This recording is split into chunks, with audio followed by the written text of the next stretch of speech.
Nenek Gracia telah tiada. Tapi dia meninggalkan satu rahasia terakhir, kunci loteng yang terkunci, dan warisan yang disembunyikan dari ibunya sendiri. Oke, sebelum kita bongkar rahasia lotengnya, absen dulu. Like videonya, komen, hadir, dan jangan lupa subscribe. Adrenalin adalah hal yang lucu. Selama 12 jam di kereta, rasa takut telah membuat Richelle tetap terjaga. Setiap sarafnya tegang seperti kawat. Teror yang ditimbulkan oleh Jojo dan misteri di baliknya telah mempertajam dunianya menjadi titik fokus yang menyakitkan. Kini, teror itu telah menguap, digantikan oleh sesuatu yang jauh lebih berat, lebih lambat, dan lebih tak terhindarkan. Saat itu pukul 3 pagi. Rumah tua itu sunyi, terbungkus oleh keheningan pedesaan yang hanya dipecahkan oleh detak jam dinding di ruang tengah dan napas dangkal dari ranjang di depannya. Richelle duduk di kursi kayu yang keras di samping tempat tidur Nenek Gracia. Dia memegang tangan neneknya yang kurus. Tangan itu, yang dulu mengajarinya cara menanam melati dan melinting tembakau, kini terasa seperti kertas perkamen rapuh yang menutupi tulang. Dia datang. Suara Nenek Gracia nyaris tak terdengar, sebuah bisikan kering. Matanya tetap terpejam. Iya, Nek, bisik Richelle, suaranya serak karena kelelahan. Aku baru saja telepon. Ibu di jalan. Dia langsung berangkat. Nenek Gracia menghela napas panjang, sebuah getaran kecil menjalari tubuhnya. Itu tampak seperti napas kelegaan. Bagus, gumamnya. Bagus. Di sudut ruangan, Ratih, sang perawat, bergerak tanpa suara. Dia memeriksa infus yang menetes pelan, lalu merapikan selimut di kaki Nenek Gracia. Wajahnya, yang beberapa jam lalu tampak sangat ketus dan defensif bagi Richelle, kini terlihat jelas, hanya kelelahan profesional. Dia adalah penjaga gerbang yang lelah, terjebak di tengah perang keluarga yang tak ia pahami. Mbak Richelle, minum tehnya, Ratih berbisik, menunjuk ke cangkir yang sudah dingin di meja samping. Mbak juga harus jaga tenaga. Perjalanan dari Jakarta pasti berat. Richelle hanya mengangguk, tidak sanggup bicara. Berat? Ratih tidak tahu setengahnya. Richelle merasa seolah-olah dia telah menjalani 3 kehidupan berbeda dalam 24 jam terakhir. Karyawan yang gagal di Jakarta. Target paranoia di kereta. Dan sekarang, penjaga di sisi ranjang kematian. Dia menatap neneknya. Kebenaran tentang pertengkaran itu, tentang kakeknya, tentang kesombongan, tentang surat-surat yang tak terbalas, terasa begitu berat. 10 tahun terbuang. 10 tahun Richelle hidup dalam kebohongan yang disepakati bersama, dipaksa memilih pihak dalam perang di mana kedua belah pihak salah. Dia memikirkan ibunya, yang kini sendirian di mobil, melaju menembus kegelapan di jalan tol Trans Jawa. Apa yang ibunya rasakan? Takut? Marah? Bersalah? Richelle baru saja meledakkan jembatan terakhir di antara mereka beberapa jam yang lalu di stasiun Srueng. Namun, satu panggilan telepon tentang surat-surat itu, dan jembatan itu mulai dibangun kembali, meskipun fondasinya masih goyah. Richelle. Nenek Gracia bergumam lagi, matanya masih terpejam. Iya, Nek.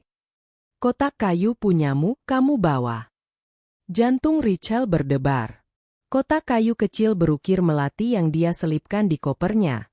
Iya, Nek. Ada di koperku. Bagus, bisik nenek lagi. Jaga itu baik-baik. Jangan sampai hilang. Dia terbatuk pelan, batuk kering yang menyakitkan. Ratih segera maju dengan segelas air dan sedotan, tetapi Nenek Gracia menggeleng. Dia kembali terlelap, atau mungkin pingsan, Richelle tidak bisa membedakannya. Richelle bersandar di kursi.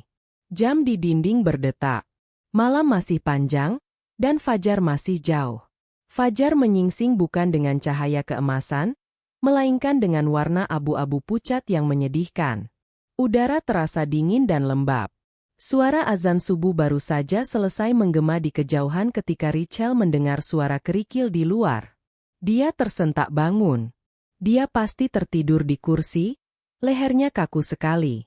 Suara mesin mobil dimatikan. Pintu mobil dibanting. Richelle melompat berdiri. Dia melirik Nenek Gracia, masih tidur, napasnya stabil, lalu ke Ratih, yang mengangguk. Saya jaga di sini. Temui ibumu, Mbak. Richelle berlari kecil melintasi ruang tamu yang gelap, melewati aroma jati dan tembakau, dan membuka pintu depan. Di jalan setapak yang ditumbuhi rumput liar, berdiri ibunya, Anna. Dia tampak hancur. Ini bukan ibunya yang penuh kendali yang biasa meneleponnya di Jakarta. Rambutnya, yang biasanya disasak rapi, kini acak-acakan. Dia masih mengenakan pakaian rumah, kaos oblong dan celana training, yang dipakainya saat melompat ke mobil. Matanya merah dan bengkak, dikelilingi lingkaran hitam pekat. Dia memegang tas tangan dengan cengkeraman maut, buku-buku jarinya memutih. Dia berdiri kaku di samping mobil sewa yang berdebu, menatap rumah masa kecilnya seolah-olah itu adalah rumah berhantu. Dia belum melihat Richelle. Bu, kata Richelle pelan. Anna tersentak, berbalik. Mata mereka bertemu. Selama 10 tahun, interaksi mereka telah diatur oleh naskah yang tak terucapkan. Keluhan Anna tentang pekerjaan, kebohongan Richelle tentang kesuksesannya. Pertengkaran terakhir mereka di telepon adalah penyimpangan yang brutal. Dan panggilan telepon rekonsiliasi 1 jam kemudian terlalu mentah untuk diproses. Kini, tidak ada naskah. Richelle. Suara Anna serak, pecah. Richelle melintasi teras dalam 3 langkah dan memeluk ibunya. Rasanya aneh. Tubuh ibunya kaku di pelukannya, lalu tiba-tiba runtuh. Anna memeluk Richelle begitu erat hingga Richelle sulit bernapas, dan untuk pertama kalinya sejak Richelle masih kecil, ibunya menangis di bahunya.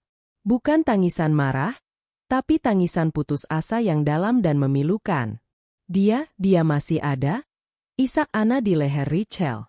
Masih, Bu, bisik Richelle, mengusap punggung ibunya. Dia nungguin ibu.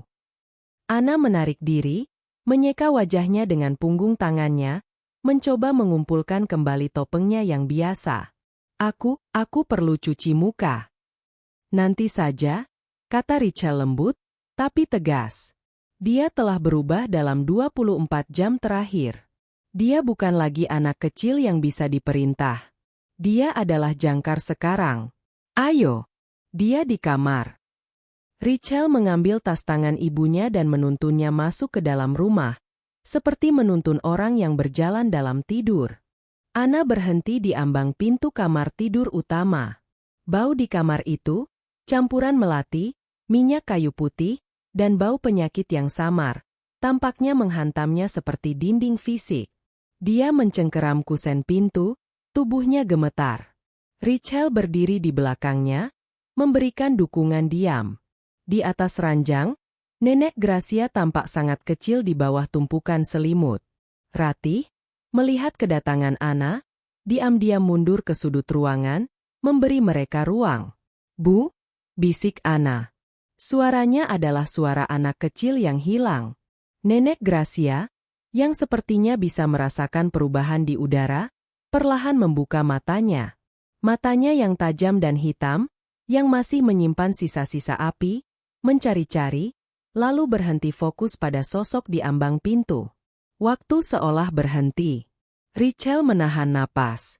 10 tahun kebencian, kesombongan, dan surat-surat yang tak terbalas, semuanya bermuara pada momen ini.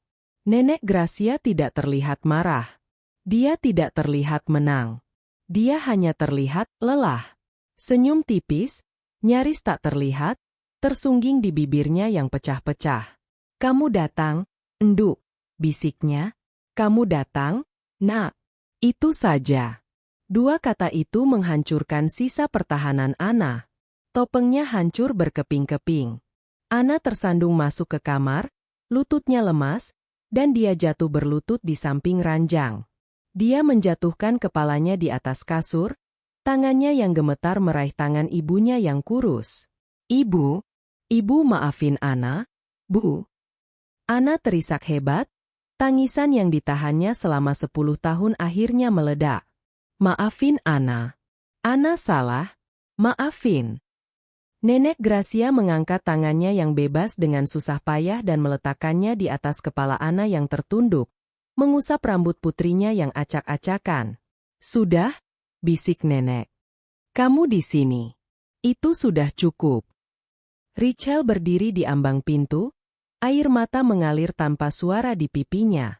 Ini adalah momen yang sangat pribadi, sebuah rekonsiliasi yang terjadi di tepi jurang. Dia merasa seperti penyusup. Dia, yang menjadi alasan, atau setidaknya pion, dalam pertengkaran mereka, kini hanya menjadi saksi dari akhir perang mereka. Dia diam-diam mundur selangkah, menutup pintu sedikit, meninggalkan ibu dan anak itu sendirian untuk pertama kalinya dalam 1 dekade. Dia berjalan ke teras depan yang kini disinari cahaya abu-abu dan duduk di tangga. Dia mendengarkan suara jangkrik yang mereda dan isak tangis ibunya yang teredam dari dalam rumah. Dia tidak tahu harus merasakan apa. Lega? Sedih? Dia hanya merasa kosong. Misi pertamanya, pulang ke rumah, telah selesai. Ana tidak meninggalkan sisi ibunya. Setelah tangisannya mereda, dia duduk di kursi yang Richelle duduki semalaman, memegang tangan Nenek Gracia, dan mereka berbicara. Bukan, mereka tidak berbicara. Ana yang berbicara. Dia bercerita, suaranya pelan dan serak. Dia bercerita tentang pekerjaannya sebagai guru administrasi, tentang tetangga mereka di Jakarta, tentang betapa sulitnya membesarkan Richelle sendirian, tentang betapa dia merindukan ayahnya, tentang betapa marahnya dia pada ibunya. Dan Nenek Gracia mendengarkan. Dia tidak banyak bicara, hanya sesekali meremas tangan Ana atau bergumam pelan. Itu adalah pengakuan dosa, terapi, dan ucapan selamat tinggal. Semuanya menjadi satu. Richelle masuk dan keluar ruangan, membawakan mereka teh hangat dan biskuit. Dia melihat ibunya. Ana, tampak 10 tahun lebih muda dan sekaligus 100 tahun lebih tua. Bebannya terangkat, tetapi digantikan oleh kesedihan yang akan datang. Menjelang sore, Ana akhirnya tertidur di kursinya, kepalanya terkulai di tepi kasur, kelelahan karena perjalanan 24 jam dan beban emosionalnya. Ratih sedang berada di dapur, menyiapkan makan malam ringan. Hanya Richelle yang terjaga saat Nenek Gracia membuka matanya lagi. Mata neneknya jernih. Lebih jernih dari yang Richelle lihat seharian ini. Ada urgensi di sana. Richelle. Panggilnya, suaranya sangat pelan, nyaris tak terdengar. Richelle langsung mendekat. Iya. Nek, butuh sesuatu. Nenek Gracia melirik Ana yang tertidur, lalu kembali ke Richelle. Di laci meja riasku. Bisiknya, napasnya tersengal. Richelle melihat ke meja rias jati tua di sudut ruangan. Laci yang tengah terkunci. Richelle mengangguk. Ada kunci, di bawah tatakan bedak. Ambil. Richelle bingung, tapi dia menurut.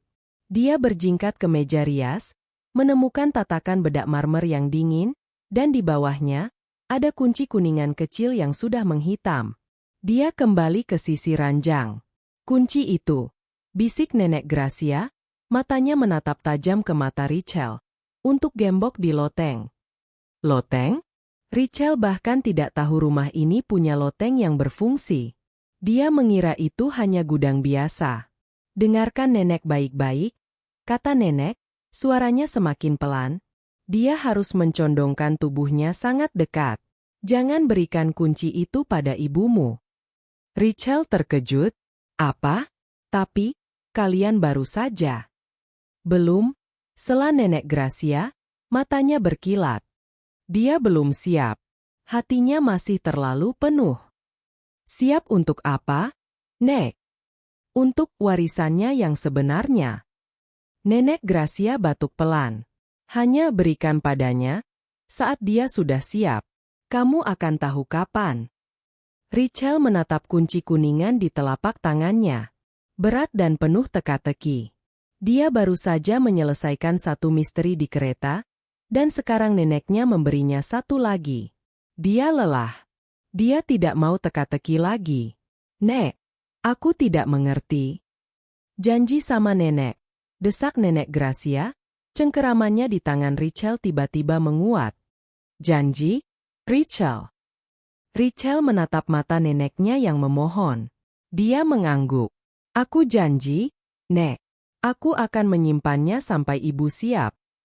Cengkeraman nenek mengendur. Dia tersenyum, senyum tulus pertama yang dilihat Richelle darinya. Anak pintar, bisiknya, persis seperti. Matanya terpejam. Dia kembali tertidur. Richelle menggenggam kunci itu erat-erat. Dia menyelipkannya ke saku jeansnya. Sebuah rahasia terakhir. Warisan macam apa yang ada di loteng? Dan mengapa ibunya tidak boleh mengetahuinya? Malam kedua datang lebih cepat. Suasananya telah berubah. Kegelisahan telah digantikan oleh penerimaan yang tenang. Malam itu, mereka tidak membiarkan Anna tidur di kursi. Richelle mengambil kasur lantai tipis dan meletakkannya di samping ranjang nenek Gracia. Anna berbaring di sana, sementara Richelle duduk di kursi di sisi lain. Mereka membentuk penjaga kehormatan 3 generasi. Rati duduk di dekat pintu, merajut dalam cahaya lampu yang redup. Tidak ada yang bicara. Mereka hanya mendengarkan. Suara napas nenek Gracia semakin pelan, jeda di antara setiap tarikan napas semakin panjang. Sekitar pukul 11 malam, nenek Gracia membuka matanya. Dia tidak terlihat kesakitan. Dia terlihat jernih. Dia menatap Anna, yang langsung duduk dan meraih tangannya. Ibu di sini, Nek, bisik Richelle, membangunkan ibunya. Anna. Gumam nenek Gracia. Iya, Bu. Anna di sini, kata Anna. Air mata menggenang lagi. Lalu, nenek Gracia menoleh ke sisi lain, mencari tangan Richelle. Richelle menggenggamnya. Satu tangan dipegang oleh putrinya yang telah hilang selama 10 tahun. Satu tangan lagi dipegang oleh cucunya yang telah menjadi jembatan. Nenek Gracia menatap langit-langit. Dia tersenyum. Senyum yang sama seperti di foto Polaroid yang sedang tertawa, senyum yang lepas dan bebas. Dia menghela napas panjang, napas yang dalam dan memuaskan. Lalu, dia mengembuskannya. Dan tidak ada napas lagi setelah itu. Keheningan yang menyelimuti ruangan itu absolut. Tangan di genggaman Richelle menjadi lemas. Detak jam di dinding terdengar memekakan telinga. Richelle menahan napas. Dia melihat ibunya, Anna, yang menatap wajah nenek Gracia dengan tatapan kosong, seolah tidak mengerti. Rati bangkit, berjalan pelan ke sisi ranjang, dan memeriksa denyut nadi di leher nenek. Dia menatap Anna dengan lembut. Ibu sudah pergi, Bu Anna, katanya pelan. Beliau sudah tenang. Anna tidak menangis. Belum. Dia hanya menunduk dan mencium tangan ibunya yang mendingin. Perang 10 tahun itu telah berakhir. Tidak ada pemenang. Yang tersisa hanyalah 2 orang yang berduka di sebuah rumah tua yang penuh rahasia. Richelle merasakan kunci kuningan di sakunya menekan pahanya. Dingin dan berat. Perjalanan di kereta sudah berakhir. Misi rekonsiliasi sudah selesai. Tapi Richelle tahu, saat dia melihat ibunya yang hancur dan memikirkan loteng yang terkunci di atas kepala mereka, perjalanannya yang sesungguhnya baru saja akan dimulai. Pemakaman itu berlangsung keesokan paginya. Singkat, sederhana, dan sepi. Langit berwarna abu-abu pekat, menahan hujan yang tak kunjung turun, mencerminkan suasana hati mereka. Tidak ada prosesi besar-besaran. Hanya Richelle, ibunya Anna, perawat Rati, Pak RT setempat, dan beberapa tetangga tua yang wajahnya samar-samar Richelle ingat dari masa kecilnya. Richelle berdiri sedikit di belakang ibunya, mengamati punggung Anna yang kaku. Ibunya tidak menangis. Sejak ledakan emosi di sisi ranjang neneknya, Anna seolah telah membangun kembali temboknya, sepotong demi sepotong. Dia mengenakan kebaya hitam pudar milik nenek Gracia yang jelas terlalu besar untuknya, membuatnya tampak seperti anak kecil yang sedang bermain dandan. Dia menatap gundukan tanah merah yang masih segar itu dengan ekspresi kosong. Dia tegar namun rapuh. Dia adalah sebuah vas porselen yang retak, yang bisa hancur berkeping-keping jika disentuh dengan cara yang salah. Richelle lah yang justru menangis tanpa suara. Dia menangisi nenek yang baru saja ia temukan kembali. Dia menangisi ibunya yang tampak begitu tersesat. Dan dia menangisi 10 tahun yang hilang di antara mereka bertiga, yang kini terkubur selamanya bersama tumpukan tanah merah itu. Setelah doa terakhir dipanjatkan dan para tetangga mulai membubarkan diri satu persatu, hanya mereka bertiga yang tersisa. Richelle, Anna, dan Ratih. Ratih melangkah maju dan meletakkan sebuket melati kecil di atas gundukan tanah. Dia menatap nisan kayu sederhana itu sejenak. Saya sudah mengabdi pada Ibu Gracia selama 3 tahun, kata Ratih pelan, suaranya tidak lagi ketus, hanya dipenuhi kelelahan. Beliau wanita yang keras, tapi beliau adil. Dia berbalik menghadap Anna dan Richelle. Tugas saya sudah selesai. Saya sudah mengepak barang-barang saya. Anna akhirnya menoleh, matanya kosong. Terima kasih, Ratih. Untuk semuanya.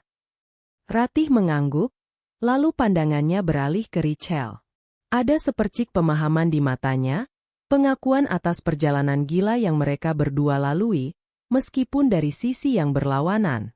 Mbak Richelle, kata Ratih, sambil merogoh saku blusnya. Dia mengeluarkan satu set kunci rumah yang berat. Ini, sekarang rumah ini milik Mbak dan Ibu. Ratih menyerahkan kunci itu ke telapak tangan Richelle. Bukan ke tangan Anna. Itu adalah sebuah gestur yang disengaja.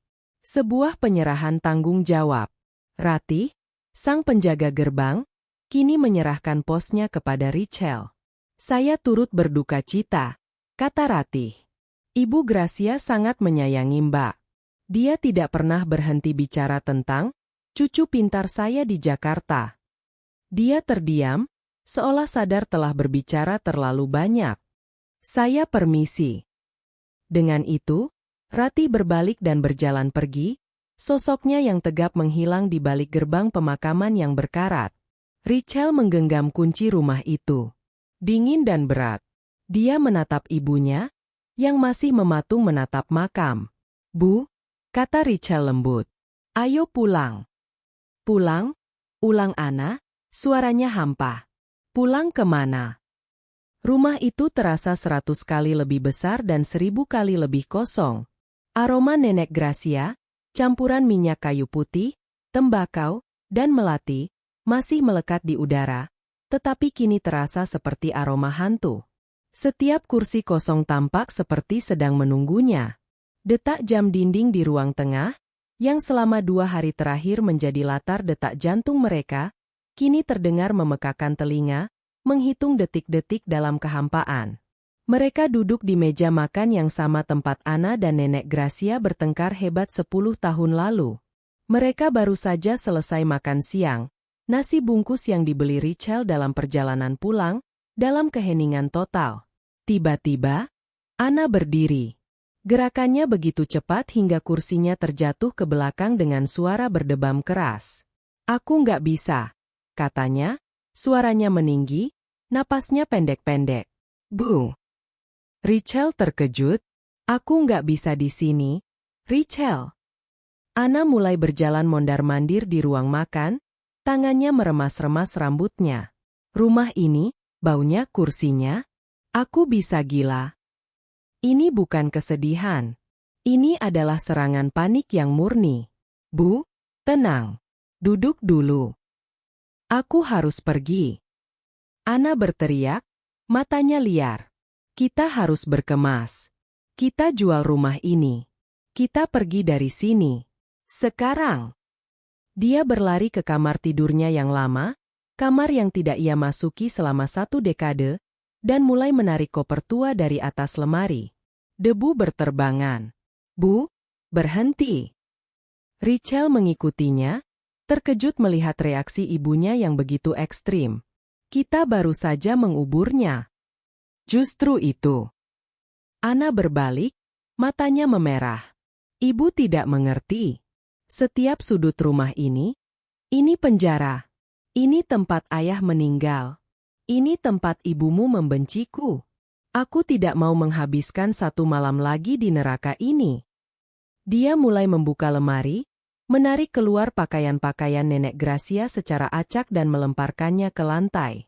Kita kemas yang penting, kita telepon agen properti besok, kita kembali ke Jakarta. Selesai. Berhenti, Bu. Richel berteriak. Kali ini suaranya keras, penuh otoritas. Otoritas yang ia temukan selama perjalanan kereta yang mengerikan itu. Ana membeku, tangannya memegang sehelai kebaya batik. Richel berjalan mendekat, mengambil kebaya itu dari tangan ibunya, dan meletakkannya kembali dengan rapi di tempat tidur. Kita tidak lari lagi, kata Richel. Suaranya kini lebih tenang namun tak terbantahkan. Aku tidak mau lari lagi. Tapi, Richel, kamu tidak mengerti. Aku mengerti, kata Richel, menatap lurus ke mata ibunya. Aku mengerti ibu terluka. Aku juga. Tapi lihat aku, Bu. Aku baru saja dipecat. Apartemenku di Jakarta sudah mau habis sewanya. Aku tidak punya apa-apa lagi di sana. Dan sekarang, nenek sudah pergi. Dia mengambil napas dalam-dalam. Rumah ini, suka atau tidak, adalah satu-satunya pulang yang kita punya sekarang. Kita tidak bisa menjualnya dalam keadaan panik. Ana menatap putrinya. Dia seperti melihat orang asing. Ini bukan Richel yang penurut, yang selalu berbohong untuk membuatnya senang. Ini adalah wanita yang kuat. Ana akhirnya runtuh. Dia tidak menangis, tapi dia duduk di tepi tempat tidur, di antara tumpukan pakaian neneknya, dan menunduk kalah. Lalu kita harus apa? Bisiknya. Aku nggak tahu harus mulai dari mana. Chel, rasanya sakit sekali. Richel duduk di sebelahnya. Kita mulai pelan-pelan, katanya. Kita bereskan barang-barangnya. Satu persatu. Kita putuskan apa yang mau disimpan, apa yang mau disumbangkan. Kita beri diri kita waktu. Membereskan. Ana menatap tumpukan barang dengan ngeri. Barang-barang dia. Barang-barang Ibu MU. Koreksi Richel lembut. Ayo, kita mulai dari kamarnya. Kamar Nenek Gracia adalah tempat tersulit. Disinilah semuanya terjadi. Pertemuan kembali, pengakuan dosa, dan kepergiannya. Udaranya paling pekat dengan kenangan. Ana tidak sanggup. Dia hanya berdiri di ambang pintu, lumpuh. Oke, kata Richel, mengambil alih. Ibu bereskan lemari pakaian. Pisahkan yang mau ibu simpan. Aku akan bereskan meja riasnya. Richel tahu apa yang dia cari. Dia duduk di bangku kecil di depan meja rias jati tua itu. Cermin besarnya sedikit buram karena usia.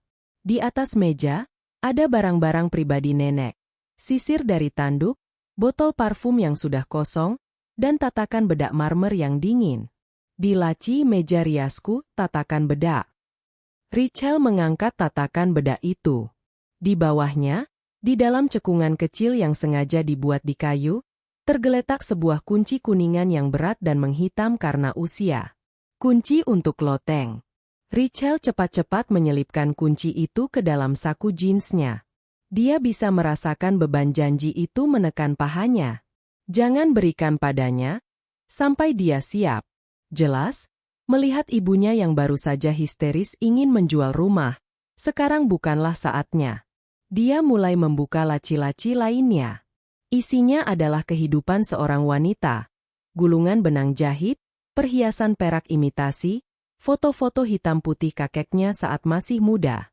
Lalu, di laci paling bawah, di bawah tumpukan kain batik sutra yang wangi, dia menemukan sesuatu yang lain. Itu bukan kunci. Itu adalah sepucuk surat kecil. Amplopnya berwarna krem, sudah menguning. Amplop itu tersegel, dan di bagian depannya tertulis satu kata, dengan tulisan tangan Nenek Gracia yang gemetar namun tegas.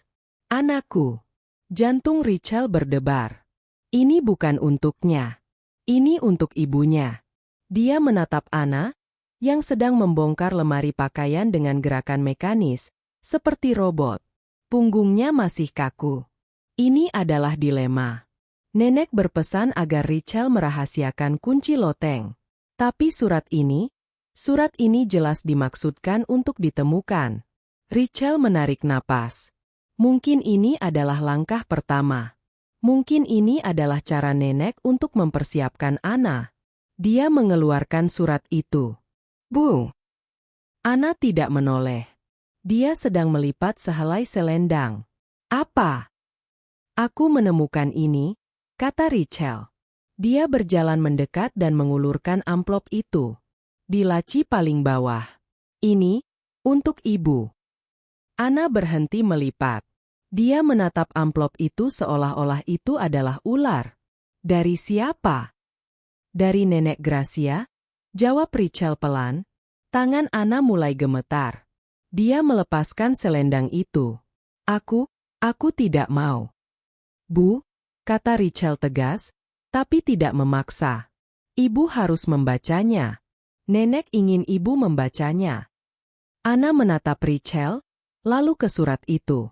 Akhirnya, dengan gerakan cepat dan marah, seolah ingin segera menyelesaikannya, dia merebut surat itu dari tangan Richelle. Dia merobek amplopnya dengan kasar. Di dalamnya hanya ada selembar kertas lipat. Anna membukanya. Richelle memperhatikannya membaca. Dia melihat bahu ibunya menegang, lalu gemetar. Dia melihat ibunya membaca surat itu lagi, dari atas ke bawah. Lalu lagi. Tetesan air mata mulai jatuh ke atas kertas itu. Apa isinya, Bu? Tanya Richelle lembut. Anna tidak menjawab. Dia hanya menyerahkan kertas itu kepada Richelle. Richelle mengambilnya. Surat itu singkat. Hanya beberapa baris. Anakku, maafkan ibu. Maafkan kesombonganku yang telah merenggut ayahmu dan 10 tahun hidup kita. Aku tahu kata-kata tidak bisa memperbaikinya. Tapi aku meninggalkan sesuatu untukmu. Sesuatu yang aku sembunyikan dari semua orang, bahkan dari ayahmu. Warisanmu yang sebenarnya tidak ada di bank atau di bawah kasur. Itu ada di atas kita. Di loteng. Pergilah ke sana. Dan cobalah untuk mengerti. Ibumu. Richelle menatap ibunya, yang kini menangis terseduh-seduh, memeluk selendang neneknya.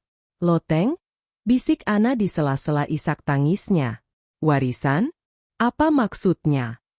Kepanikan Anna telah lenyap, digantikan oleh kebingungan yang mendalam. Aku bahkan tidak ingat kapan terakhir kali ada orang yang naik ke loteng itu. Mungkin 20 tahun lalu? Isinya hanya sampah kakekmu, kan? Tikus. Cuma ada satu cara untuk mengetahuinya, kata Richelle. Kunci kuningan di sakunya terasa semakin berat. Jalan menuju loteng ada di lorong belakang rumah, di dekat dapur kotor. Itu bukanlah tangga yang megah, hanya sebuah pintu kayu reot yang rendah di langit-langit, dengan tali yang menjuntai ke bawah. Tapi itu bukan pintu yang mereka tuju. Ada satu lagi. Di ujung lorong, ada pintu kayu solid yang tampak kokoh, terkunci. Pintu yang menuju tangga internal ke loteng. Aku lupa ada pintu ini, gumam Anna, menyentuh kayunya yang berdebu. Pintu itu terkunci. Bukan dengan gagang pintu biasa, tapi dengan sebuah gembok kuningan tua yang besar. Gembok itu berkarat di bagian tepinya, menunjukkan sudah puluhan tahun tidak dibuka. Terkunci, kata Anna, kekecewaan terdengar jelas dalam suaranya. Dia menarik-narik gembok itu. Tentu saja. Mungkin kuncinya sudah hilang. Dia terlihat hampir lega, seolah-olah dia diberi alasan untuk tidak menghadapi apapun yang ada di baliknya. Dia siap untuk berbalik. Tunggu, Bu, kata Richelle.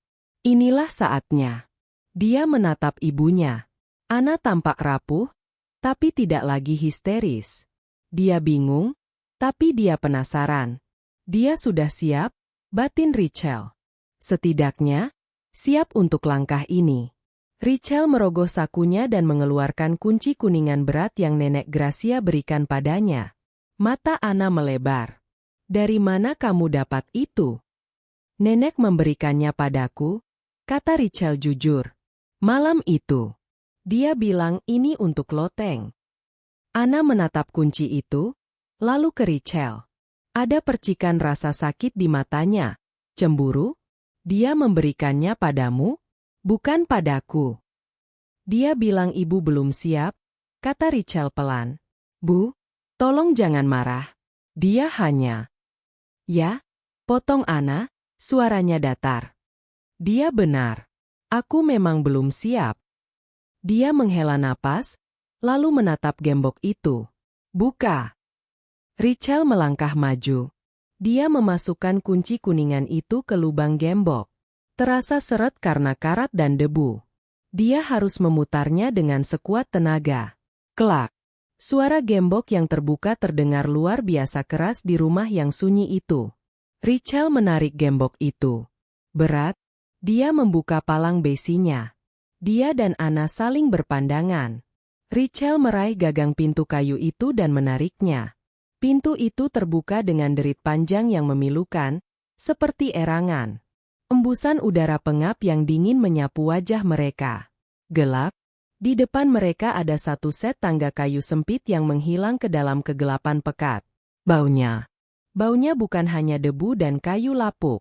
Bukan hanya kapur barus dan kotoran tikus. Ada bau lain. Bau yang samar, tajam, dan kimiawi. Bau yang Richel kenali dari studio desain grafisnya. Bau cat minyak dan terpentin. "Apa itu?" bisik Ana, mencengkeram lengan Richel, hidungnya berkerut. Richel menelan ludah. Dia tidak tahu apa yang akan mereka temukan, tapi ini bukanlah tumpukan sampah tua kakeknya. "Ayo," kata Richel, merogoh ponselnya dan menyalakan lampu senter. "Kita lihat." Dia melangkah pertama kali ke tangga itu, ibunya mengikuti dari belakang, memasuki kegelapan yang telah menunggu selama puluhan tahun. Udara di lorong sempit itu terasa berat dan mati. Saat Richel mendorong pintu loteng yang berderit, debu yang telah tidur selama puluhan tahun terbangun, menari-nari seperti hantu dalam sorot lampu senter ponselnya. Bau itu menusuk hidung, mengalahkan aroma kapur barus dan kayu lapuk. Itu adalah bau yang tajam, kimiawi, dan sangat familiar bagi Richel. Terpentin. Minyak rami. Pigmen cat minyak yang sudah tua. "Bau apa ini?" bisik Ana dari belakang Richel. Suaranya teredam. Dia mencengkeram ujung baju putrinya, seperti anak kecil yang takut gelap. "Aku tidak tahu, Bu," kata Richel. Padahal jantungnya mulai berdebar kencang. Dia tahu bau itu. Itu adalah bau studionya di Jakarta. Itu adalah bau kelas seni yang pernah dia ambil. Tangga kayu di depan mereka sempit dan curam. Setiap injakan berderit memprotes beban mereka. Richel memimpin jalan, mengangkat ponselnya tinggi-tinggi. Cahaya senter menembus kegelapan, mengungkap sebuah ruangan yang jauh lebih besar dari yang mereka bayangkan. Loteng itu adalah dunia yang terlupakan. Langit-langitnya miring tajam, mengikuti garis atap joglo rumah itu. Udara di dalamnya panas dan pengap. Di mana-mana ada barang-barang, ditumpuk sembarangan, diselimuti kain putih yang kini berwarna abu-abu karena debu. Ini adalah museum seorang pria. Richel melihat seragam militer kakeknya yang kaku, tergantung di manekin tanpa kepala, tampak seperti penjaga yang mengerikan.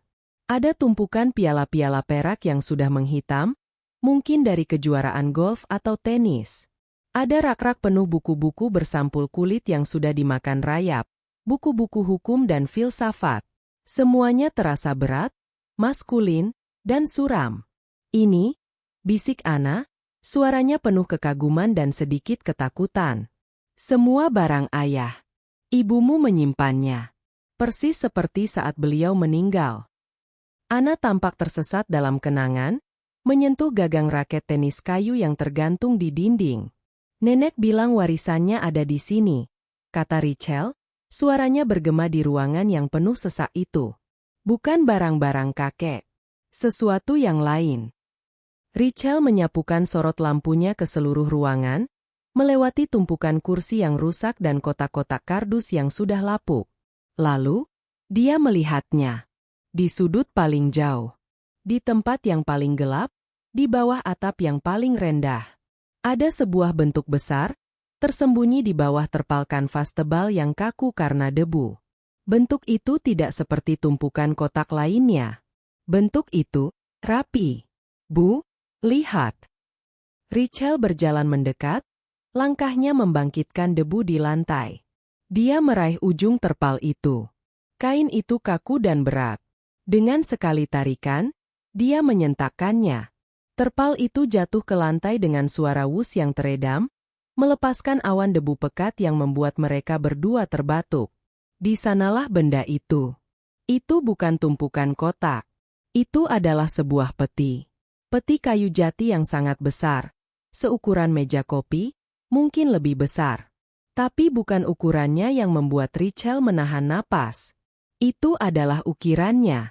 Seluruh permukaan peti itu, setiap sentimeternya, ditutupi oleh ukiran yang sangat rumit dan hidup. Itu bukan ukiran Jepara yang geometris dan kaku yang Richelle biasa lihat. Ini mengalir.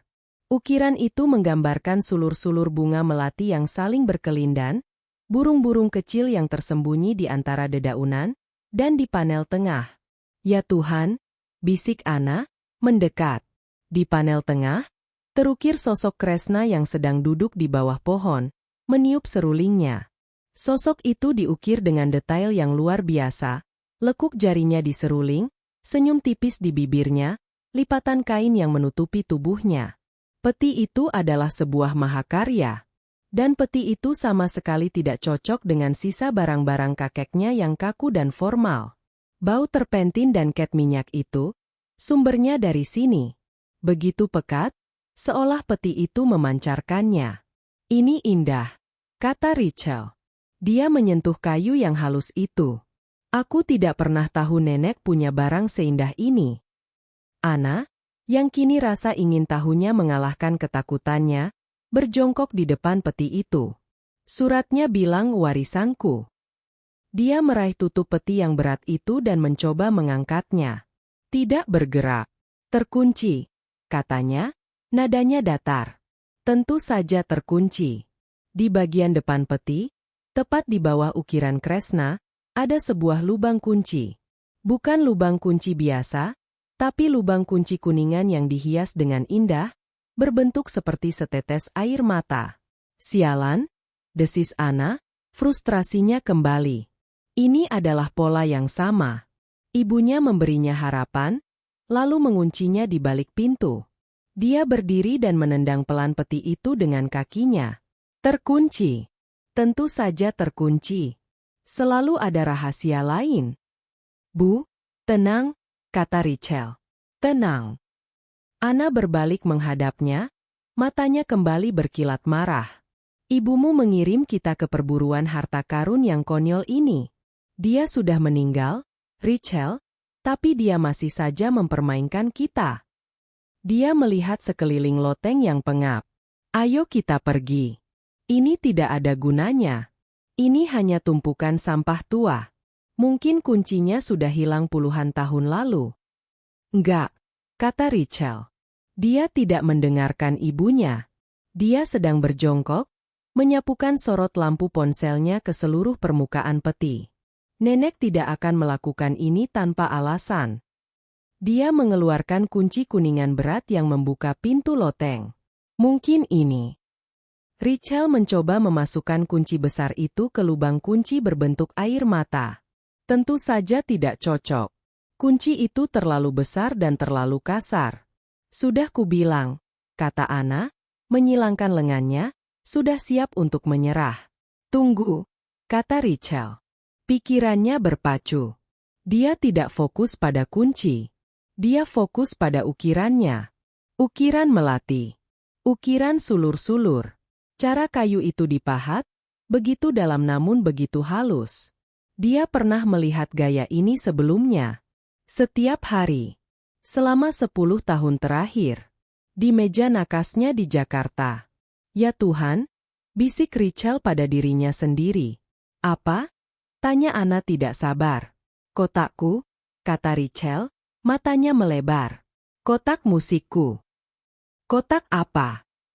Kotak kayu kecil yang nenek berikan padaku waktu ulang tahun ke-16. Yang berukir melati, jelas Richel. Itu, ukirannya sama persis. Ana mengerutkan kening. Kotak itu?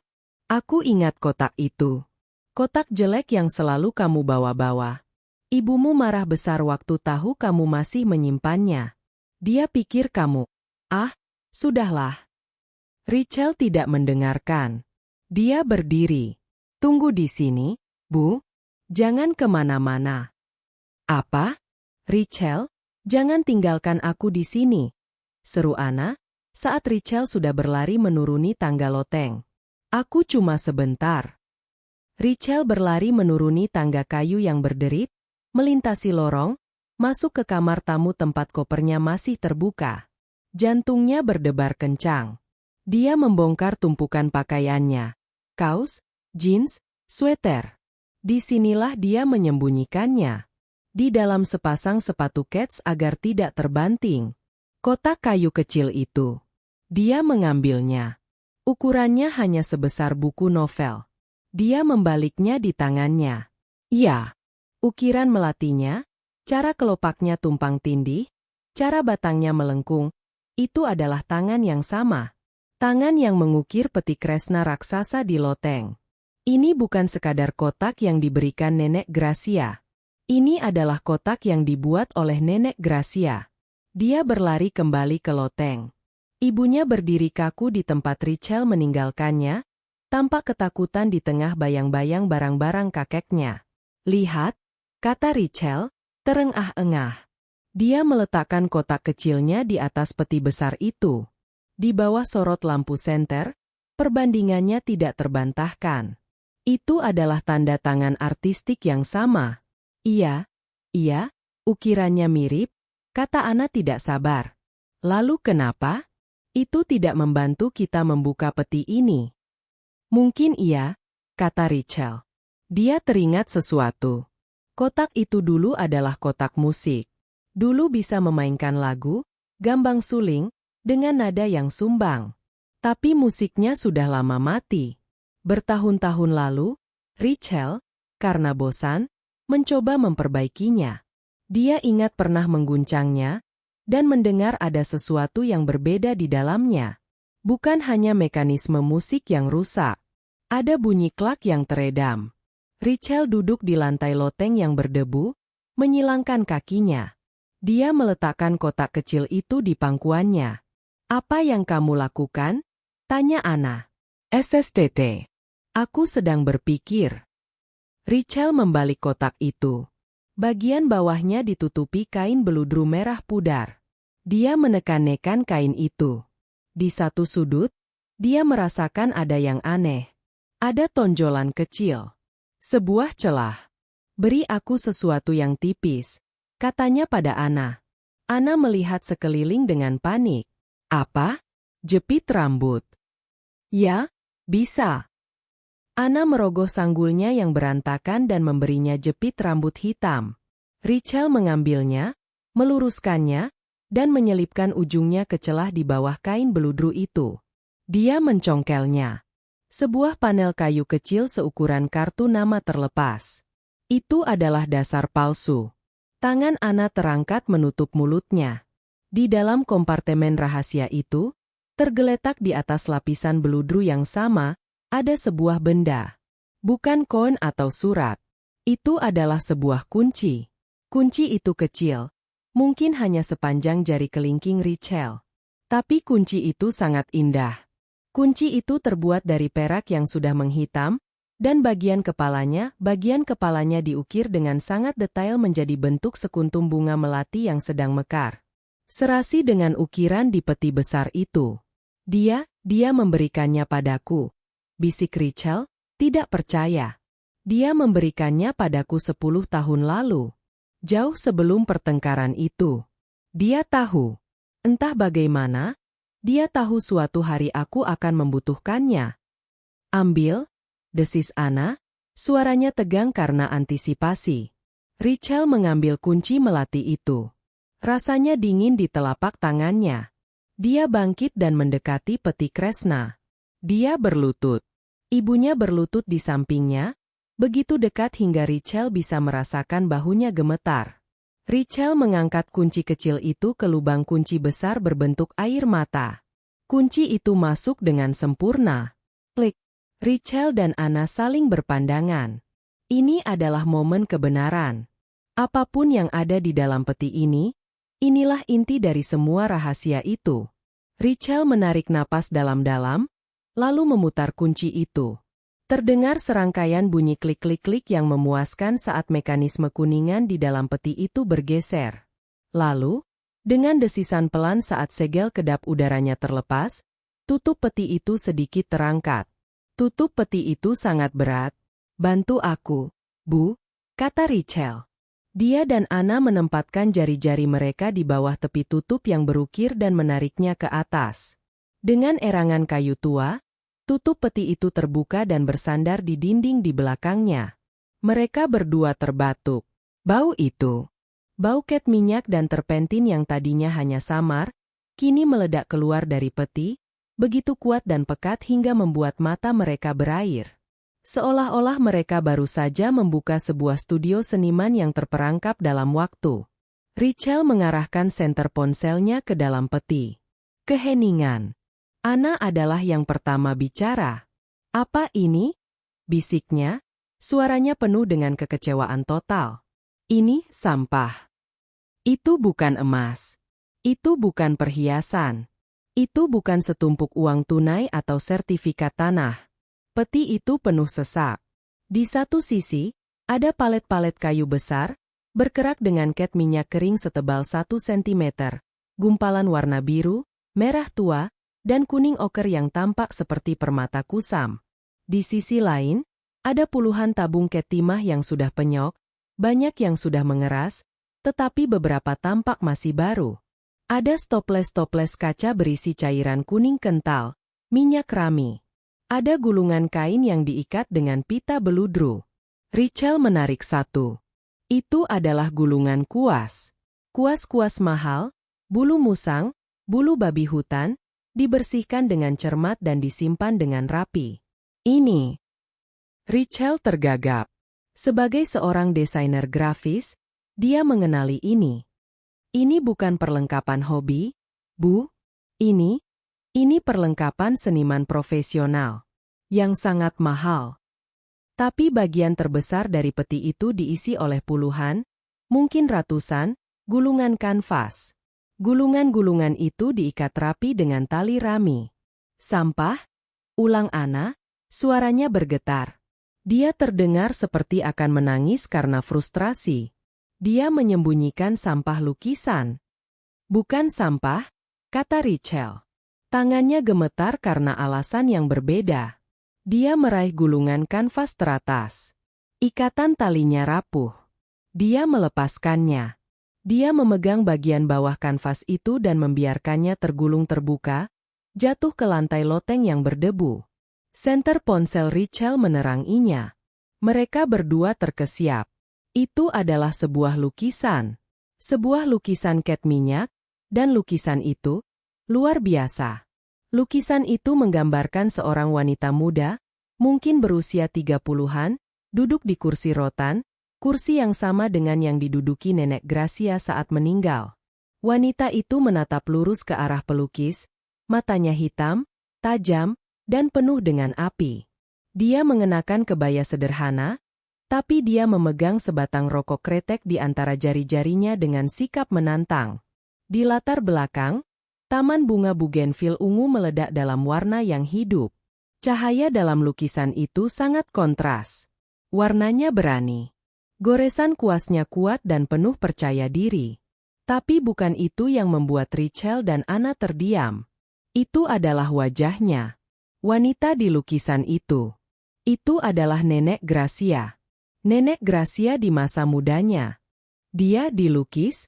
Bisik Anna. Siapa yang melukisnya? Richel menyorotkan lampunya ke sudut kanan bawah kanvas. Di sana, ditulis dengan goresan cat merah tua yang tegas, ada sebuah tanda tangan. Tanda tangan itu bukan Gracia Suroso. Tanda tangan itu hanya satu kata. Kresna. Ana menatap lukisan potret diri yang berani itu, lalu menatap tumpukan kanvas lain yang tak terhitung jumlahnya di dalam peti. Dia menatap Richel, wajahnya pucat pasi dalam cahaya senter, matanya dipenuhi ketakutan dan kebingungan total. Kresna? Bisanya berbisik. Siapa Kresna? Keheningan di loteng itu pekat, berat oleh debu dan kebenaran yang baru saja terkuak. Senter di ponsel Richel sedikit bergetar, menyorot tanda tangan merah tua di sudut kanvas. Kresna? Siapa Kresna? Bisik Ana lagi. Tapi pertanyaannya salah. Dia menatap potret diri neneknya yang masih muda, tatapan menantang, rokok kretek di jari, ledakan warna bugenvil di belakangnya. Dia tidak bertanya siapa Kresna. Dia bertanya mengapa Kresna. Ini bohong, kata Ana, suaranya pelan dan penuh racun. Dia mundur selangkah dari peti itu, seolah peti itu memancarkan panas. Bohong. Richel tidak mengerti. Dia justru terpesona. Dia, sebagai desainer grafis, bisa melihat tekniknya. Ini bukan amatir. Goresan kuasnya percaya diri, penggunaan warnanya, cara nenek Gracia muda menangkap cahaya yang menimpa tulang pipinya, sangat ahli. Bu, ini luar biasa. Ini mahakarya. Ini bohong, teriak Ana. Teriakan itu meledak di ruangan sempit itu, mengagetkan Richel dan menerbangkan debu. Ana berbalik menghadap Richel, wajahnya pucat pasi, tapi matanya menyala-nyala dengan kemarahan yang Richel kenali. Kemarahan yang sama seperti saat Ana bertengkar dengan ibunya 10 tahun lalu. Kamu tidak mengerti, Richel, desis Ana. Kamu tidak tahu apa yang dia lakukan padaku. Ana menunjuk tumpukan perlengkapan seni di dalam peti. Benda-benda ini, cat ini, kuas ini, dia melarangku menyentuhnya. Pikiran Richel berputar. Apa maksud ibu? Waktu aku umur 8 tahun, kata Ana, suaranya bergetar, aku menemukan satu set cat air tua milik ayah di lemari. Aku mulai menggambar. Aku menggambar taman. Aku menggambar rumah ini. Aku suka sekali. Dia menatap potret Kresna dengan kebencian murni. Ibumu menemukanku sedang menggambar di teras. Dia tidak bilang apa-apa. Dia hanya mengambil kertas gambarku, merobeknya jadi 4, dan membuangnya ke tempat sampah. Richel terkesiap. Nenek melakukan itu. Setiap kali, lanjut Ana, air mata panas kini mengalir di pipinya. Setiap kali dia menemukanku menggambar, dia menghukumku. Dia bilang, itu buang-buang waktu. Dia bilang, itu pekerjaan pemalas. Dia bilang, anak perempuan dari keluarga baik-baik tidak mengotori tangannya dengan tinta. Dia yang membuatku berhenti. Dia yang membunuh, dia membunuhnya. Ana menunjuk ke peti itu lagi. Dan selama ini, dia menyembunyikan ini. Dia adalah seorang seniman. Dia berbohong padaku seumur hidupku. Hipokrisi dari perbuatan itu menghantam Richel. Ini jauh lebih buruk daripada sekadar rahasia. Ini adalah sebuah tindakan kekejaman psikologis. Nenek Gracia telah menghancurkan kecintaan putrinya pada sesuatu yang diam-diam dia puja. Dia jahat, bisik Ana, runtuh. Dia duduk di lantai loteng yang kotor, di antara bayang-bayang seragam militer kakeknya, dan menangis. Bukan tangisan duka, tapi tangisan seorang anak yang baru menyadari pengkhianatan terbesar dalam hidupnya. Richel merasa mual. Dia menatap peti itu. Warisan ini terasa seperti kutukan. Tapi dia harus tahu lebih banyak. Dia berbalik ke peti itu, mengabaikan isak tangis ibunya sejenak. Jika potret diri ini ada di sini, apa lagi yang ada? Dia mulai membuka gulungan kanvas lainnya. Satu persatu, Dia membukanya. Loteng yang pengap itu perlahan dipenuhi dengan warna. Ada lukisan pemandangan, sawah-sawah di desa saat senja, dengan warna oranye dan ungu yang surreal. Ada lukisan still life, seteko teh poci dan cangkir-cangkir di meja, ditangkap dengan detail yang intim. Ada lebih banyak potret. Seorang wanita tua penjual jamu, wajahnya dipenuhi kerutan kebijaksanaan. Richel samar-samar mengenali Embok Surti dari cerita Nenek Gracia.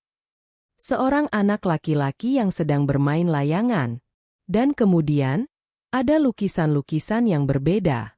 Lukisan yang lebih gelap, abstrak, bentuk-bentuk yang marah, warna-warna yang berbenturan, merah tua, hitam pekat, biru tua. Lukisan-lukisan ini terasa seperti jeritan yang terperangkap. Ini adalah emosi Nenek Gracia yang tersembunyi.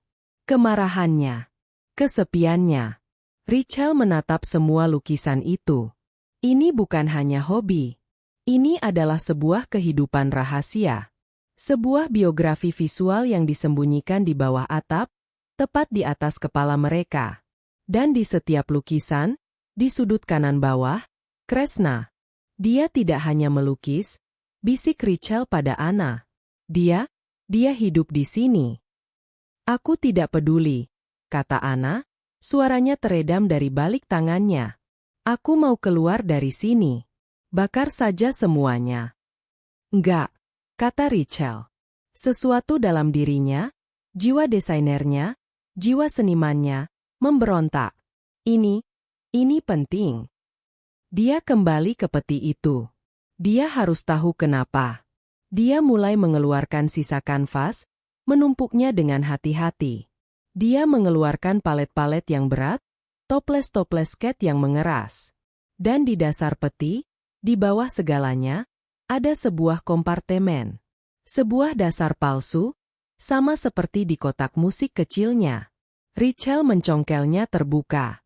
Di dalamnya, hanya ada satu benda. Sebuah amplop besar berwarna coklat, disegel dengan lilin merah. Lilin itu dicap dengan inisial yang tidak Richel kenali. Di bagian depan amplop, dengan tulisan tangan Nenek Gracia yang gemetar, tertulis satu nama. Richel. Richel menatap amplop itu. Jantungnya berdebar kencang. Bukan anakku. Tapi Richel. Anna, mendengar keheningan Richel, mengangkat kepalanya. Matanya yang merah bengkak melihat amplop di tangan Richel. Apa itu? Ini surat, kata Richel. Untukku. Anna berdiri perlahan. Ekspresi baru melintasi wajahnya, menggantikan kemarahan. Itu adalah kecemburuan yang mentah dan menyakitkan. Kenapa untukmu? Bisiknya. Setelah semua ini, dia masih memilihmu? Bukan aku. Aku tidak tahu, Bu. Richel duduk bersila di lantai, di antara lukisan-lukisan yang tersebar. Dia memecahkan segel lilin itu. Di dalamnya ada beberapa lembar kertas yang sudah menguning, ditulis tangan dengan rapi. Richel mulai membaca, awalnya dalam hati. Richel cucuku, jika kamu membaca ini, berarti kamu telah menemukan kuncinya. Aku tahu aku bisa mempercayaimu. Kamu selalu menjadi pengamat. Kamu melihat detail yang orang lain abaikan. Sama sepertiku. Aku tahu kamu pasti punya banyak pertanyaan. Dan aku tahu ibumu ada di sana, dan dia pasti sangat marah. Richel melirik Anna, yang berdiri kaku, mengawasinya. Richel menarik napas dan memutuskan untuk membaca sisanya dengan suara keras. Suaranya menggema di loteng yang berdebu. Siapa Kresna? Richel membaca. Kresna adalah aku. Aku bukan terlahir sebagai Gracia Suroso. Aku terlahir sebagai Kenanga Kresnawati. Di Yogyakarta. Ayahku seorang seniman istana. Dia mengajariku cara mencampur cat sebelum aku bisa membaca. Kresna adalah nama panggilanku. Nama senimanku. Aku adalah pelukis muda yang menjanjikan. Aku punya studio kecilku sendiri. Aku bebas. Lalu, aku bertemu kakekmu. Richel berhenti sejenak, melirik tumpukan barang kakeknya yang suram di sudut. Dia pria yang baik, lanjut Richel membaca, tapi dia pria dari zaman yang berbeda. Dia seorang birokrat, seorang pria terhormat. Dia tidak mengerti seni. Dia pikir itu pekerjaan pemalas. Ana tersentak mendengar gema kata-kata itu. Dia pikir itu tidak pantas untuk istri seorang pria dengan posisinya. Saat kami menikah, dia memintaku berjanji satu hal, berhenti melukis. Dan aku berjanji, Richel membaca, suaranya sedikit bergetar. Aku berjanji untuk berhenti menjadi Kresna. Aku menjadi Gracia Suroso. Aku pindah ke rumah ini. Aku mengubur semua kecatku. Tapi janji itu membunuhku pelan-pelan. Aku menjadi wanita yang marah, yang kaku. Aku tidak tahan. Jadi, aku melanggar janjiku. Aku menjadikan loteng ini duniaku. Di siang hari, aku adalah Ibu Gracia yang dihormati. Di malam hari, saat suamiku tidur, aku naik ke sini, dan aku menjadi Kresna lagi. Peti ini adalah duniaku. Aku menguncinya setiap pagi. Selama 50 tahun. Richel berhenti. Dia menatap ibunya. Ana tidak lagi tampak marah. Dia tampak hancur. 50 tahun. Bisik Ana. Dia hidup dalam kebohongan selama itu. Ada lagi, Bu, kata Richel. Dia melihat ke paragraf berikutnya. Ini adalah bagian yang paling penting. Richel berdeham, tenggorokannya tercekat. Lalu, dia membaca, ibumu lahir. Anakku. Dia anak yang cerdas, tapi dia adalah aku. Dia memiliki apiku. Dan yang terburuk, dia memiliki tanganku. Saat dia berumur 8 tahun, Richel menatap Ana, yang kini memegangi dadanya. Aku melihatnya menggambar di teras. Dia menggambar tamanku. Dan gambarnya bagus. Dia memiliki bakat alami. Richel melanjutkan membaca surat itu, suaranya melembut. Saat aku melihat gambar itu, Richel, aku tidak merasakan kebanggaan. Aku merasakan teror. Aku melihat masa depannya terbentang di depanku. Aku melihatnya tumbuh menjadi seniman. Aku melihatnya jatuh cinta pada pria yang kuat, sama sepertiku. Dan aku melihat pria itu menghancurkannya. Memintanya memilih antara cinta dan jiwanya. Memaksanya mengubur bakatnya. Aku melihatnya berakhir sepertiku. Seorang wanita yang terbelah dua, hidup dalam kebohongan di loteng yang pengap. Richel berhenti, menelan ludah. Nek, tidak. Jadi, surat itu berlanjut, aku membuat pilihan. Pilihan yang mengerikan. Aku memutuskan untuk membunuh bakatnya selagi masih muda. Aku pikir jika aku bisa membuatnya membenci seni, tidak akan ada yang bisa mengambilnya darinya. Tidak akan ada gairah yang bisa dikorbankan. Jika dia tidak memiliki jiwa seniman, tidak ada pria yang bisa menghancurkannya. Setiap kali aku merobek gambarnya, itu merobek hatiku sendiri. Setiap kali aku menyebutnya, pemalas, aku sedang mengutuk diriku sendiri. Aku pikir aku sedang melindunginya. Aku pikir aku sedang membuatnya kuat, membuatnya normal, agar dia bisa selamat. Aku salah? Richel membaca baris terakhir paragraf itu, suaranya pecah. Itu adalah kesalahan terbesarku. Dalam usahaku untuk melindunginya dari penderitaanku, aku memberinya penderitaan yang baru. Aku menghancurkan hatinya, bukan melindunginya. Dan saat dia pergi, saat pertengkaran tentang ayahmu itu terjadi, kesombonganku terlalu besar untuk mengakui semua ini. Surat itu terlepas dari jari-jari Richel. Kebenaran itu begitu besar, begitu tragis, dan begitu sia-sia. Ana merosot ke lantai. Dia tidak menangis. Dia hanya menatap kosong ke potret Kresna, yang tersenyum menantang dari seberang ruangan. Semua kebenciannya, semua kemarahannya, semua perasaan, tidak dicintai, yang telah dia bawa seumur hidupnya. Semuanya salah. Itu bukan kebencian. Itu adalah cinta yang salah arah. Itu adalah rasa takut yang dimanifestasikan sebagai kekejaman. Ibunya tidak membencinya. Dia terlalu mencintainya dengan cara yang paling merusak. Keheningan di loteng itu kini dipenuhi oleh pemahaman. Dia pikir. Ana akhirnya angkat bicara, suaranya serak. Dia pikir dia sedang melindungiku. Ya, kata Richel lembut. Dia menghancurkanku untuk menyelamatkanku. Ana tertawa, tawa kering yang terdengar seperti isak tangis. Ya Tuhan, itu hal paling gila sekaligus paling menyedihkan yang pernah kudengar. Richel berdiri dan berjalan ke arah ibunya. Dia berlutut di depan Ana, di tengah-tengah kanvas yang berserakan. Dia melakukan apa yang seharusnya dia lakukan 10 tahun lalu. Dia memegang tangan ibunya.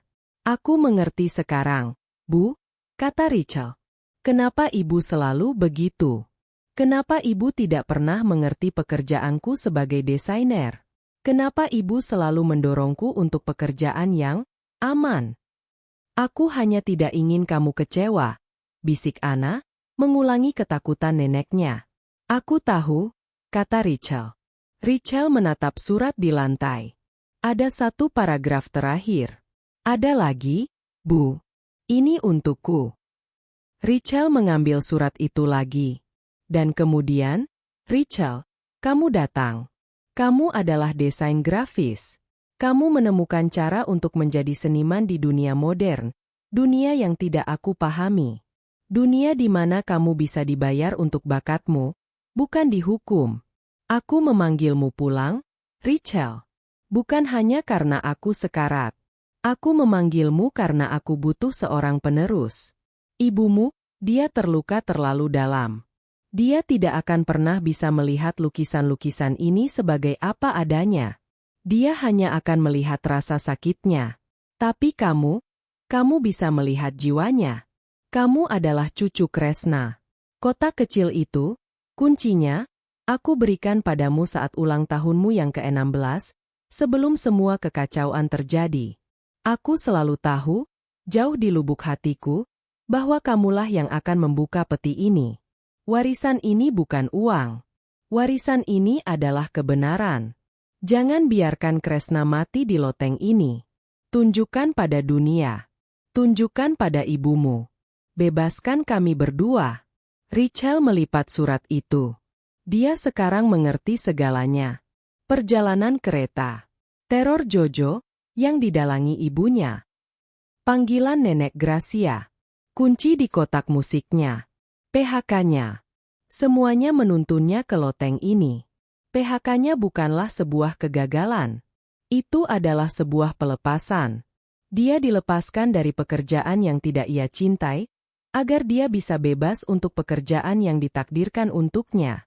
Warisan itu bukan hanya lukisan. Warisan itu adalah cerita di baliknya. Dia memberiku pekerjaan, Bu, kata Richel sambil tersenyum tipis pada ibunya. Ana menatapnya, bingung. Pekerjaan apa? Richel memandang berkeliling ke kanvas-kanvas yang menakjubkan itu. Untuk membebaskannya. 6 bulan kemudian. Jika ada yang berjalan menyusuri jalan Kenari, mereka akan melihat rumah tua di ujung jalan itu telah berubah. Gerbang kayu yang dulu catnya terkelupas kini telah diamplas dan dipernis ulang. Dan taman itu hidup. Bunga bugenvil ungu yang dulu tumbuh liar kini telah dirapikan, membingkai teras dengan indah. Tanaman melati baru telah ditanam, dan aromanya menyambut siapa saja yang datang. Richel membuka pintu depan. Dia tidak lagi terlihat seperti karyawan Jakarta yang stres. Rambutnya diikat santai, dan ada noda cat akrilik biru di pipinya. Rumah itu tidak dijual. Ruang tamu yang dulu suram dan penuh furnitur berat kini telah diubah. Dindingnya dicat putih bersih. Perabotan berat kakeknya telah disingkirkan, diganti dengan pencahayaan trek yang modern. Dan di dinding, tergantung mahakarya-mahakarya itu. Di dinding utama, di atas perapian, Tergantung lukisan, Kresna. Potret diri Nenek Gracia yang menantang, dengan rokok kreteknya. Richelle sedang sibuk di laptopnya di meja sudut. Dia tidak sedang mencari kerja. Dia sedang membalas email dari seorang kurator Galeri Nasional di Jakarta. Di layarnya, terpampang sebuah situs web yang elegan. The Kresna Collection. Kehidupan rahasia Gracia Suroso. Pintu dapur terbuka, dan Ana masuk. Dia membawa nampan berisi 2 cangkir teh. Dia tampak berbeda. Garis-garis stres di wajahnya telah melembut. Dia tidak lagi memakai daster duka, melainkan kaos yang nyaman dan celana jeans. Dia meletakkan teh di meja Richelle dan melirik ke layar. Ada yang tertarik lagi. Galeri di Singapura, kata Richelle, tersenyum. Mereka ingin meminjam Senja di Sawah untuk pameran seniman wanita Asia Tenggara. Bilang pada mereka untuk mengantre, kata Ana sambil terkekeh. Dia tidak melihat ke laptop. Dia berjalan ke tengah ruangan, ke sebuah easel yang berdiri di dekat jendela yang menghadap ke taman. Di atas easel itu ada sebuah buku sketsa besar yang terbuka. Ana mengambil pensil arang. Dia menatap potret ibunya di dinding, potret Kresna. Lalu, untuk pertama kalinya dalam 30 tahun, Ana mulai menggambar. Dia tidak menggambar dengan kemarahan atau rasa takut. Dia menggambar dengan kebebasan. Dia menggambar bunga melati di taman. Goresannya ragu-ragu, tidak seahli ibunya, tidak sedigital cucunya. Tapi itu adalah goresannya. Richelle berhenti mengetik. Dia memperhatikan ibunya. Dia melihat ke potret Nenek Gracia di dinding, lalu ke ibunya yang sedang menggambar, lalu ke tangannya sendiri yang ada di atas keyboard laptop. 3 generasi seniman, yang akhirnya menemukan kedamaian di rumah yang sama. Loteng itu tidak lagi terkunci. Itu telah menjadi studio Richelle. Dan rumah itu bukan lagi penjara. Itu adalah sebuah galeri. Warisan itu akhirnya telah dibagikan. Nah, itu dia rahasia di balik nama Kresna. Jadi, apakah niat baik Nenek Gracia yang salah arah itu bisa memaafkan perbuatannya pada Ana, Ibu Richelle? Komen di bawah, bisa dimaafkan karena niatnya tulus melindungi, atau tidak termaafkan karena dia tetap menghancurkan bakat Ana. Aku pengen tahu kalian di tim mana.